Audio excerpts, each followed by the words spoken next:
ఓం గంగణపతే నమ ఐం సరస్వత్యే నమ శ్రీమాత్రే నమ క్లీం కృష్ణాయ గోవిందాయ గోపీజనవల్లభాయ శ్రీకృష్ణ పరబ్రహ్మణే నమో నమ ఓం నమ శివాయ శివాయ గురువే నమ క్రీం మహాకాళికాయ నమో నమ ద్రాం దత్తాత్రేయాయ నమ జయ గురు దత్తాత్రేయాయ నమో నమ ఋషిభ్యో మునిభ్యో ఋషిభ్యో మాతృభ్యో పితృభ్యో నమో నమ జయ గురు దత్తాత్రేయాయ నమో నమ. యూట్యూబ్ ప్రేక్షకులకి అందరికీ కూడా నమస్కారం అండి. నేను పాలపర్తి గురునాథ్ శర్మ, జ్యోతిష్యం వాస్తు సిద్ధాంతని. మీకంతా కూడా జ్యోతిష్య సంబంధమైన విషయాలన్నీ కూడా మాస్ ఫలితాలు విశ్లేషాత్మకంగా అంతా కూడా విశ్లేషణ చేయడం జరుగుతుంది. ప్రధానంగా చూసుకుంటే గోచారరీత్యా గ్రహాల యొక్క స్థితిగతి, కలియిక, వాటి ప్రభావం అంతా కూడా వివిధ స్థానాల్లో మారడం వల్ల, ఒక రాశి నుంచి ఇంకో రాశికి మారడం వల్ల గోచారరీత్యా గోచార చక్రవశాత్తు గ్రహాల యొక్క ప్రభావం అంతా కూడా ఏ రకంగా ఉంటుంది, ఏం పరిహారం చేసుకుంటే కనుక గ్రహదేవతలు ప్రీతికరంగా దోష నివారణం అంతా కూడా చేసుకుంటే కనుక శీఘ్రంగా అష్టేశ్వరి యోగము, భోగభాగ్యాలు, రాజ్య సంపద, ధనాదాయం పెరగడానికి, వ్యాపారంలో అభివృద్ధి కలగడానికి ఏం పరిష్కారాలు ఆచరించాలి అనేది తెలుసుకోవడం జరుగుతుంది. ప్రధానంగా చూసుకుంటే గోచార చక్రం అనేది మానవాళికి అంతా కూడా ప్రస్తుత కాలంలో గ్రహాల యొక్క సంచారం మేరకు మాత్రమే. ఖగోళ శాస్త్రంలో గ్రహాల యొక్క సంచారం అంతా కూడా కొన్ని గ్రహాలు ప్రధానంగా చూసుకుంటే కొన్ని గ్రహాలంతా కూడా నెల రోజులకి మారుతాయని చెప్పేసి ఒక రాశి నుంచి ఇంకో రాశికి మారుతూ ఉంటాయి. కొన్ని గ్రహాలు అయితే కనుక ఆ యొక్క 18 నెలలకి మారుతాయని చెప్పేసి, మరియు కొన్ని గ్రహాలు అయితే కనుక సంవత్సరం రోజులు మారుతాయని చెప్పేసి, కొన్ని గ్రహాలు అయితే కనుక ప్రధానంగా చూసుకుంటే 2.5 సంవత్సరాలకు ఒకసారి కనుక మారుతూ ఉంటాయని చెప్పేసి, మళ్ళీ కొన్ని గ్రహం అయితే కనుక 2.5 రోజులకు ఒకసారి మారుతూ ఉంటుంది. ఇట్లా గ్రహ యొక్క స్థితిగతి, కలియికంతా కూడా చూసుకుంటే ఈ గ్రహాల యొక్క ఖగోళ శాస్త్రంలో వాటి ప్రభావం అంతా కూడా మానవాళి మీద ఉంటుంది. తద్వారా పూర్వజన్మలో చేసుకున్న కర్మ సిద్ధాంతం బట్టి, పూర్వజన్మలో చేసుకున్న పుణ్యాన్ని బట్టి మనకొచ్చే సంపదన, ఆదాయము మరియు ధనాదాయం పెరగడానికి ఆస్కారం ఉంటుంది. ఆకస్మిక ధనయోగం సిద్ధించాలి అంటే కనుక అక్టోబర్ నెలలో, విశేషంగా అక్టోబర్ నెలలో ధనత్రయోదశి మరియు దీపావళి రోజున, ఈ యొక్క ఆశ్వయుజ మాసంలో వచ్చే అమావాస్య రోజున ఈ యొక్క మహాలక్ష్మీదేవి ఆరాధన, ఈ యొక్క ధన్వంతరి జయంతి అంతా కూడా వస్తుంది. మళ్ళీ ఇక్కడ ప్రధానంగా చూసుకుంటే చతుర్థి రోజున, మాస శివరాత్రి రోజున ధన్వంతరి జయంతి, మరియు ఇక్కడ త్రయోదశి ధన్వంతరి జయంతి రెండు కలిపి వస్తున్నాయి. మరియు ఒక ప్రదోషవతనం సమయంలో అంతా కూడా ప్రధానంగా సాయంకాల వేళలో ఎప్పుడైతే కనుక త్రయోదశి అనేది సంభవిస్తుందో ఆ సమయంలో అంతా కూడా చూసుకుంటే ద్వాదశి త్రయోదశి సమయంలో అంతా కూడా ఈ యొక్క ధనత్రయోదశి అంటారు. ఆ సమయంలో అంతా కూడా లక్ష్మీ కుబేర వ్రతం అనేది ఆచరిస్తూ ఉంటారు. లక్ష్మీ కుబేర వ్రతాన్ని ఆచరించడం వల్ల అఖండమైన ధనాదాయం పెరగడానికి ఆస్కారం ఉంటుంది. అదృష్ట యోగం కలిసి వస్తుంది. ఆకస్మికంగా ధనయోగం సిద్ధించడానికి ఆస్కారం ఉంటుంది. అసలు కుబేరుడి యొక్క చరిత్రని వినడం మాత్రం చేతిని ధనాదాయం పెరగడానికి ఆస్కారం ఉంటుంది. ప్రధానంగా చూసుకుంటే యక్షదేశుడు ఆయన కుబేరుడంతా కూడా యక్ష లోకానికంతా కూడా అధిపతిగా ఉంటారు. పరమేశ్వరుడికంతా కూడా ప్రియమైన మిత్రుడిగా ఈ యొక్క తపస్సు చేసుకుని మాత్రం చేతనే ఈ యొక్క కుబేరుడంతా కూడా ఈ అల్కాపురానికంతా కూడా రాజ్యాన్ని పొందే విధంగా అనేది ఉంటుందన్నమాట. ప్రధానంగా చూసుకుంటే ఈ యొక్క బ్రహ్మ వంశానికి చెందిన కుబేరుడంతా కూడా రావణ బ్రహ్మకంతా కూడా సోదరుడిగా చెప్పడం జరుగుతుంది. ఈ యొక్క అంటే అగ్రజుడిగా చెప్పడం జరుగుతుంది. ప్రధానంగా చూసుకుంటే ఈ యొక్క రావణ బ్రహ్మకంతా కూడా అన్నయ్యగా చెప్పడం జరుగుతుంది.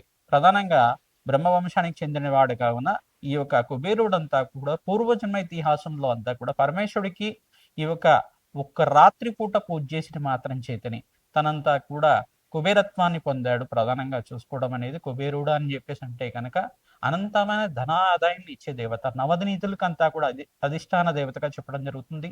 సాక్షాత్ మహాలక్ష్మికంతా కూడా ఈ యొక్క అధిష్టాన దేవతగా, అంటే మహాలక్ష్మినంతా కూడా ఏ సమయంలో ఎవరికి ఎంత డబ్బు అనేది ఇవ్వాల్సి ఉంటుంది, ఏ సమయంలో ఏ మానవుడికి అంతా కూడా ధనం ఏ రకంగా సంపాదిస్తే కనుక ఏ రకంగా ఎంత ధనం అయితే మనకి పంపించాలి, ఎంత ధనం అయితే ఇంత ధనయోగం ఈ యొక్క మానవుడికి ఉంది జాతకరీత్యా, లేదు ఈ యొక్క గోచార రీత్యా కానీ ఈ యొక్క ధనయోగం ఉన్నది, ఈ యొక్క పూర్వజన్మ కర్మ సిద్ధాంతం ప్రకారంగా ఇంత ధనయోగం ఉన్నది.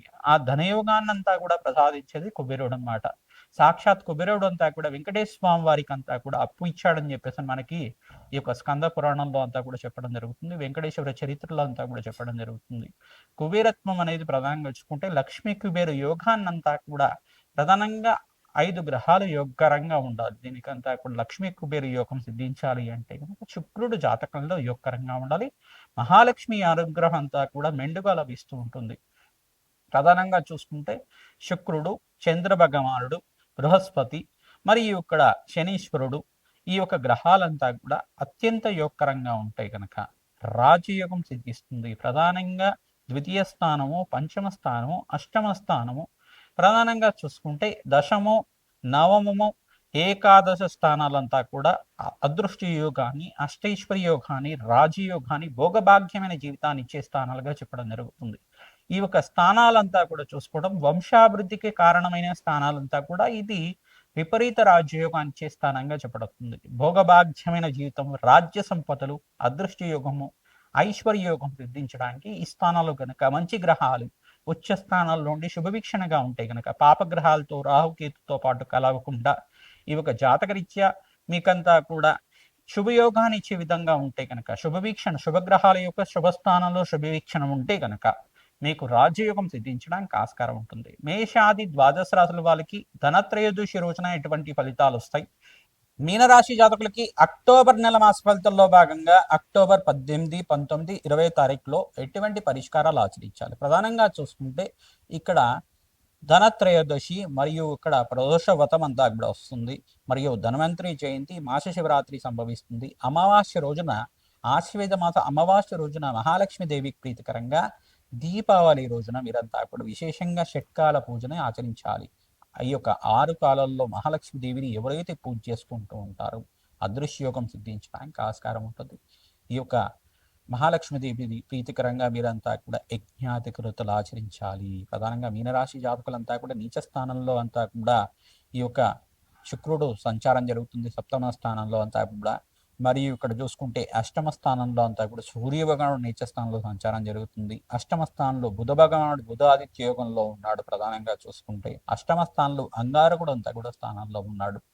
ప్రధానంగా గోచారీత్యా ఇటువంటి గ్రహాలంతా కూడా కొన్ని బలహీనపడడం వల్ల మిశ్రమైన ఫలితాలు రావడానికి ఆస్కారం ఉంటుంది. మాసాంతంలో అంతా కూడా ఆకస్మిక ధనలాభం సిద్ధించడానికి ఆస్కారం ఉంటుంది. విశేషంగా మహాలక్ష్మీదేవి ఆరాధన తామర పూలతోటి, చెరుకు రసంతోటి, తేనెతోటి, సుగంధమైన ద్రవ్యాలతోటి, ఈ యొక్క నారికిళ్ళ జలంతో అభిషేకాది హోమాది కార్యక్రమాలు చేసుకోవడం అదృష్ట యోగం సిద్ధించడానికి ఆస్కారం ఉంటుంది. తెల్ల ఆవాలతోటి, తెల్ల నువ్వులతోటి అమ్మవారికి ప్రీతికరంగా శ్రీసూక్త విధానంగా లక్ష్మీ కుబేర మూలమంత్ర సహితంగా అంతా కూడా యజ్ఞాధికృతులు చేసుకోవడం, అష్టోత్తర నామాలతోటి ఓం శ్రీం మహాలక్ష్మీ దేవ్యై నమః నామంతో కూడా అష్టోత్తర నామాలు ప్రతినిత్యం కూడా చేసుకోవడం వల్ల మీకు అఖండమైన లాభాలు సిద్ధించడానికి ఆస్కారం ఉంటుంది. అదృష్ట యోగం కలిసి వస్తుంది. ప్రతినిత్యం కూడా మహాలక్ష్మీదేవి అనుగ్రహం కోసం మీరంతా కూడా ప్రదోష కాలంలో విశేషంగా మీరంతా కూడా ఆవు పాలతో చేసిన బెల్లం పరవాన్నాన్ని అమ్మవారికి నివేదన చేస్తూ ఉండాలి. అదృష్ట యోగం కలిసి వస్తుంది. ఈ యొక్క మల్లెపూలతో కానీ తులసి దళాలతో కానీ విశేషంగా అమ్మవారికి అర్చించడం వల్ల అదృష్టయోగం కలిసి వస్తుంది. అఖండమైన లాభాలు సిద్ధించడానికి ఆస్కారం ఉంటుంది. ప్రతినిత్యం కూడా మహాలక్ష్మీదేవికి ప్రీతికరంగా ఓం మహాలక్ష్మీదేవ్యై అనంత ధనం ధనం దేహి దేహి స్వాహ నామాన్ని ప్రతినిత్యం కూడా జపాన్ని ఆచరించండి. ఓం యక్షాయ కుబేరాయ ధనధాన్యాధిపతి అనంత ధనం ఐశ్వర్యం కురుకురు స్వాహ అనే నామాన్ని కూడా జపాన్ని ఆచరించుకోవచ్చు. యక్ష కుబేరాయ వైశ్రవణాయ ధనధాన్యాధిపతి అనంత ధనం ధనం దేహి దేహి స్వాహ అనే నామాన్ని కూడా జపాన్ని ఆచరించుకోవడం వల్ల అదృశ్యయోగం కలిసి వస్తుంది. ఇక్షాయ కుబేరాయ అనంత ఐశ్వర్య ప్రదాయకరాయ నమో నమః. ప్రతినిత్యం కూడా ఇక్షరాజైన కుబేరుడంతా కూడా ధన ఐశ్వర్యం అంతా కూడా ప్రదాయంగా ఉంటాడు. భగవంతుడంతా కూడా ప్రసన్నంగా మీకు అంతా కూడా అనంత ఐశ్వర్య ప్రదాయంగా ఉంటాడు. కావున ఈ యొక్క గ్రహాల యొక్క స్థితిగతి స్వల్పంగా మీకు మిశ్రమైన ఫలితాలు ఇస్తున్నాయి. కావున ఇక్కడ శుక్రుడికి, సూర్య భగవానుడికి, అంగారకుడికి మరియు శనీశ్వరుడికి అంతా కూడా జప హోమాది కార్యక్రమాలు ఆచరించుకోవడం వల్ల అదృష్టయోగం సిద్ధిస్తుంది. కార్యసిద్ధి కలగడానికి ఆస్కారం ఉంటుంది. ధనాదాయం పెరగడానికి ఆస్కారం ఉంటుంది. రాశ్యాధిపతి ఉచ్చస్థానంలో సంచారం జరుగుతుంది. కావున గృహయోగం సిద్ధిస్తుంది. వివాహాది శుభకార్యాలు జరగడానికి ఆస్కారం ఉంటుంది. గురుబలం పెరుగుతుంది. ప్రధానంగా మంచి విందు వినోదాల్లో శుభకార్యాల్లో పాల్గొంటూ ఉంటారు. గృహయోగం సిద్ధిస్తుంది. అదృష్టయోగం కలిసి వస్తుంది. మంచి సంబంధాలంతా కూడా మిమ్మల్ని వెతుకుంటూ రావడానికి ఆస్కారం ఉంటుంది. ప్రతినిత్యం కూడా శివపార్వతుల కళ్యాణం కానీ, సుబ్రహ్మణ్య స్వామి కళ్యాణం గాని చేసుకోవడం వల్ల శీఘ్ర కళ్యాణ యోగం సిద్ధిస్తుంది. జాతకరీత్యా ఎటువంటి వివాహ ప్రతిబంధకాలు ఉన్నా కానీ మీ జన్మ జాతకమే ప్రధానమైన జాతకంగా ఉంటుంది. ప్రతినిత్యం కూడా మీ జాతకాన్నంతా కూడా జ్యోతిష పండితులతోటి విశ్లేషణ చేసుకొని పరిష్కారం చేసుకోవడం వల్ల అదృశ్య యోగం సిద్ధిస్తుంది. మా యొక్క ఫోన్ నంబర్కి మీరంతా కూడా కాంటాక్ట్ చేసి అపాయింట్మెంట్ తీసుకొని మీరంతా కూడా జన్మజాతకాన్ని విశ్లేషణ చేసుకుంటే కనుక అఖండ లాభాలు సిద్ధిస్తాయి. అదృష్ట యోగం కలిసి వస్తుంది. శీఘ్ర కళ్యాణ యోగం సిద్ధిస్తుంది. అష్టేశ్వర ప్రాప్తి కలుగుతుంది. దత్తాత్రేయ అనుగ్రహం వల్ల మీకు అంతా కూడా మంచి జరుగుతుంది. అదృశ్య యోగం సిద్ధిస్తుంది. అష్టేశ్వర ప్రాప్తి కలుగుతుంది. శ్రీమాత్రేయ నమః.